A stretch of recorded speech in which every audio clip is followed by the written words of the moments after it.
ஃபேமிலியில் நிறைய பணப்பிரச்சனை. என்ன விடவா?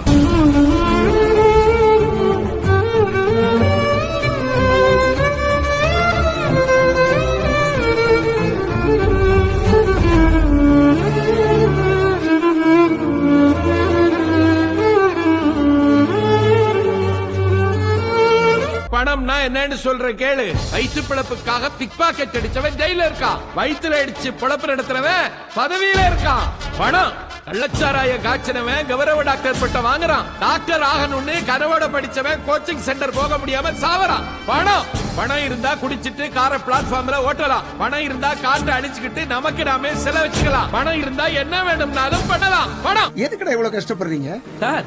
பணம் சம்பாதிக்கணும் சார். லட்சமா கோடி கோடியா பணமா சார். நாளைக்கு நம்மளால சம்பாதிக்க முடியுமோ முடியாதுன்னு பயப்படுறவன் தான் சார் சேர்த்து வைப்பான். எனக்கு அந்த பயம் இல்லை சார். சார், என்னைக்காவது பசியோட இருந்திருக்கீங்களா? இந்த உலகத்துல எல்லாமே இருக்கும், ஆனா எதுவுமே உங்களுக்கு இல்லைன்னு இருந்திருக்கீங்களா?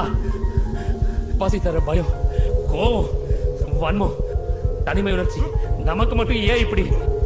இந்த உலகத்துல நமக்கு யாருமே இல்லை. இது மோசமான உலகம். உயிர் வாழணும்னா என்ன வேணா பண்ணலான்னு கோலவெறியோட இருந்திருக்கீங்களா சார்? இந்த உலகமே இப்படித்தான். ஏழை கண்டா இளக்காரம். இப்போ ஒரு பணக்காரன் இருக்கான். பிரஷர் கார்ல வந்து இறங்குறான். போகையில அவன் வேட்டையை வந்து விழுது. பாக்குறவங்க என்ன சொல்லுவாங்க? அடடா, பெரிய மனுஷன் வேட்டை அவுந்து விழுந்துச்சே அப்படின்னு சொல்லுவோம். இதே ஒன்ன போல என்ன போல ஆளுங்க வேட்டை அவுந்து விழுதுன்னு வையன், வேட்டை கட்ட தெரியுதா பாரு நாய்க்க அப்படின்னு சொல்லும்.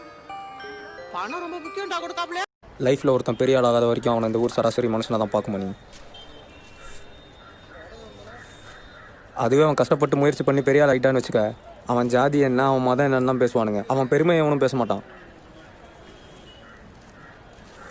அது மட்டும் இல்லை, இவன் தெலுங்குக்காரன், இவன் கன்னடக்காரன், இவன் ஹிந்திக்காரன் தனித்தனியாக பிரித்து பேசுவானுங்க. எவ்வளோ கஷ்டப்பட்டு முன்னேறினாலும் இந்த ஊர் இப்படி தான் பார்க்கும், இப்படி தான் பேசும். அப்படிப்பட்ட இடத்துல நம்ம வரும்போது ஒண்ணு கொண்டு வரல, போகும்போது ஒண்ணு கொண்டு போக போறது இல்ல. நடுவில் என்னையா எந்த